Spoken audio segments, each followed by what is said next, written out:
the real reason that the United States and Israel are taking over Gaza?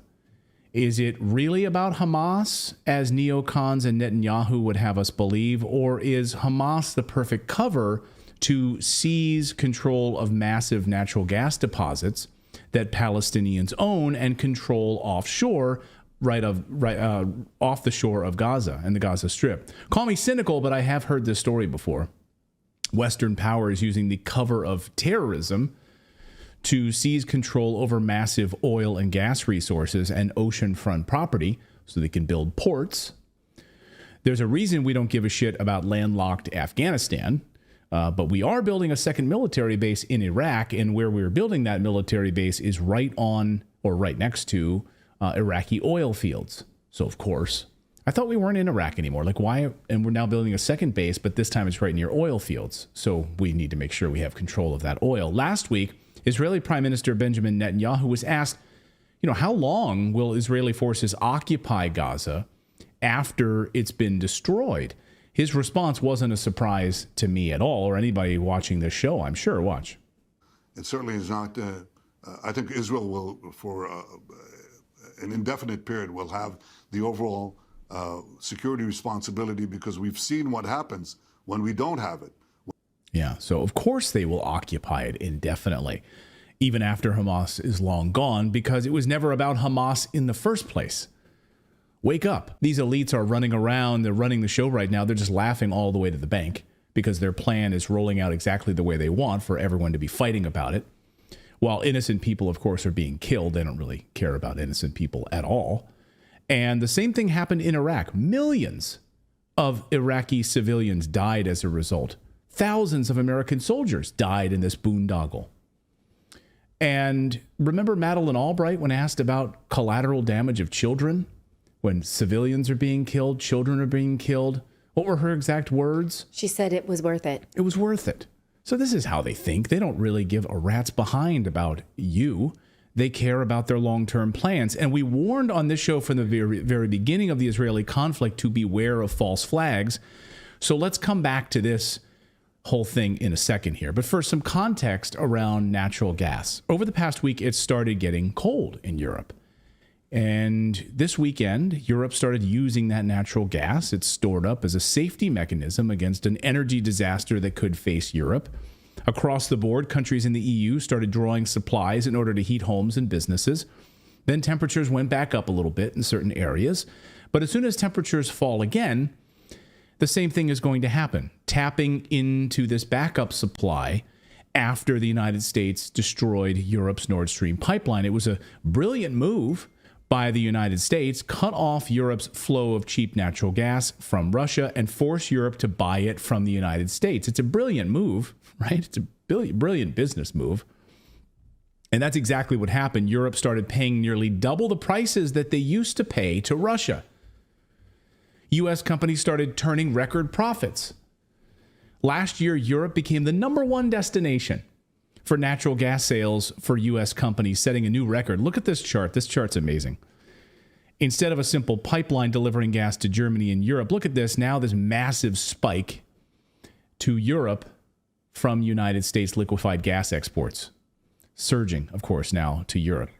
Instead of a simple pipeline delivering gas to Germany and Europe, now the United States puts it on liquefied natural gas on ships like this, and it transports it across the ocean. So American companies are putting this liquefied natural gas on these ships, transporting it across the ocean. Europe pays almost 50% more. The prices range anywhere from like 35% more up to 50% more. Remember, German politicians outraged. They're like, why the hell are we buying our stuff now from America? So, in fact, right after the United States blew up the pipeline, natural gas exports to Europe exploded. Look at this chart. Look at the blue bars to the right of your screen, and look how China and Asia declined in American exports. China started getting more from Russia.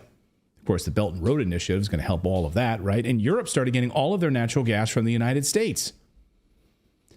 And it's about to get much worse. According to Bloomberg, demand for natural gas is set to rise through the region, not going to slow down anytime soon. In fact, according to the EU's top energy official, says that the U.S. gas will be needed for decades. Decades. U.S. gas will be needed for decades to come, and without it, EU would face disaster, they admit. It's amazing how that happens. So then let's circle back to Gaza and a couple of points here, just so we have that context there. In the year 2000, there was a shocking discovery made right off the coast of Gaza in Palestinian-controlled ocean waters. It just so happened that geologists found a massive natural gas deposit. Whoa, really? So this deposit could transform a country, transform it, lift it out of poverty, completely alter it. Just look what it did to Norway in the 1960s.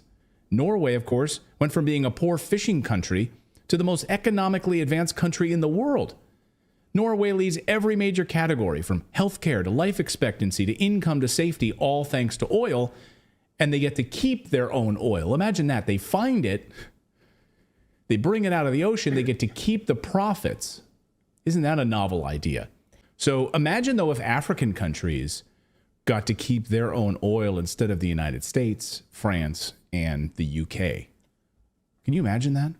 These African countries. Every dictator that has imagined that found itself on the business end of a U.S. bomb. Yeah, a business end of a coup, right? And those that are in power, of course, have aligned themselves with the UK government, with France, with the United States, mostly in Britain and France. And so all of the money and riches, of course, flows out into Europe rather than into those African countries, of course. So could you imagine a prosperous Africa? What would that look like? You can't, because we steal all their resources and their wealth. So you can't imagine that. But we'll do Christmas songs, to raise money for feeding kids in Africa. We'll do Christmas songs, and we'll get like Bono and Sting together, and we'll do those Christmas songs, and that'll raise money for them. So I'm sure that's the same thing as having billions of dollars in oil profits. Well, the same thing is about to happen to Gaza. As Jana points out here, the field was discovered in 2000 by BG Group. But as of 2021, its exploitation is still subject to negotiations. It's been estimated that Gaza Marine contains, which is a deposit, contains upwards of 1 trillion cubic feet of natural gas. 1 trillion cubic feet of natural gas. And RT just did a great report on this Palestinian gas that sits right next to Gaza and the oil in the West Bank. Check this out. You probably wouldn't know it, but Gaza is rich, gas rich, at least 1.4 trillion cubic feet rich, to be precise. But there's a catch. Geologists and natural resources economists have confirmed that the occupied Palestinian territory lies above sizable reservoirs of oil and natural gas wealth in Area C of the occupied West Bank and the Mediterranean coast off the Gaza Strip. To date, the real and opportunity costs of the occupation exclusively in the area of oil and natural gas have accumulated to tens, if not hundreds of billions of dollars. Back in 1999, the Palestinian authorities signed a deal with British Gas. Just off the Gaza coast, they struck it lucky, and 2 wells were drilled. That's Gaza Marine 1 and 2. It was a multi-billion-dollar gift from God, an economic boon both home and abroad. This is one of the key messages here today. There will be gas available for export. And from my conversations with Palestinian officials, including President Arafat, it is clear that they have no interest in just sitting on a gas surplus. Fast forward to 2007, Hamas comes to power, and Israel launches an offensive on the Gaza Strip, leaving behind 1,400 dead Palestinians, but taking with it the gas fields. Now, within the year, Israel announced the discovery of the Leviathan natural gas field, which did include Gaza's riches, all in all valued at $453 billion. So imagine what they could do with that money. In 2011, Israel tried to take control over the natural gas deposits that belong to the Palestinians. So Israel tried to step in and swoop in and take the money and the wealth associated with those natural gas deposits and oil. Even Wikipedia, we know how corrupt Wikipedia is, right?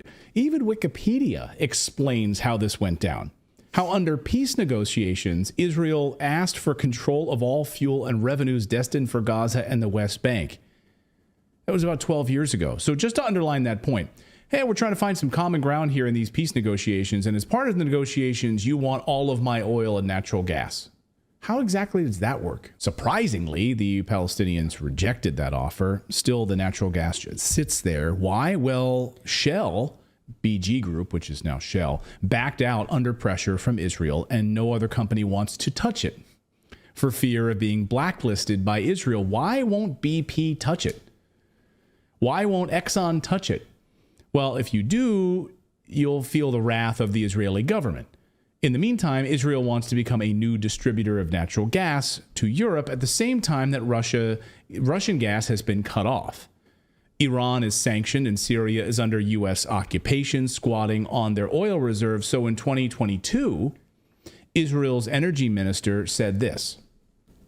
This is a historical moment in which the small country of Israel becomes a significant player in the global energy market. The Memorandum of Understanding will enable Israel, for the first time, to export Israeli natural gas to Europe. And it is even more impressive looking at the significant set of agreements we signed over the last year, which position Israel and the Israeli energy and water sectors as a key global player.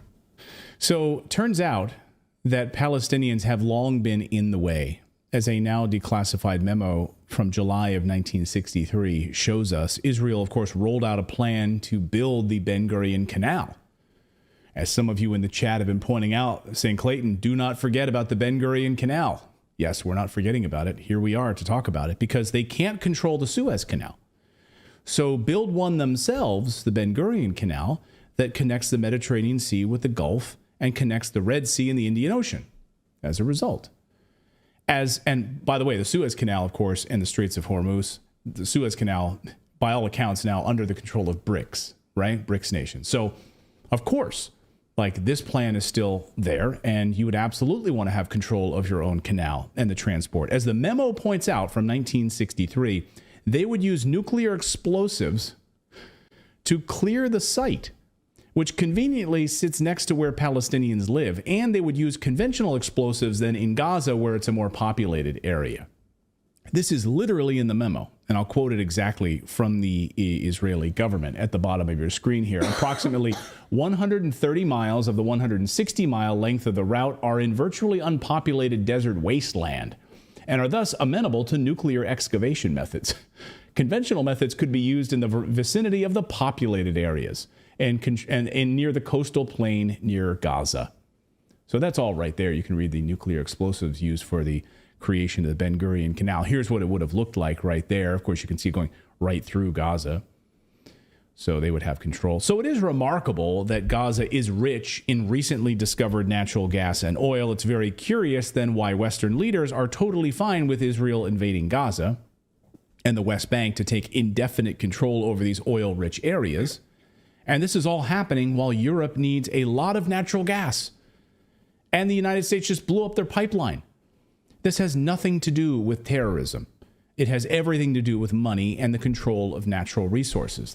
I mean, Israel really wants to become the hub of oil and natural gas in that area. They want to be the ones that are providing the oil and gas to Europe. Right. They want to be the hub. Yeah.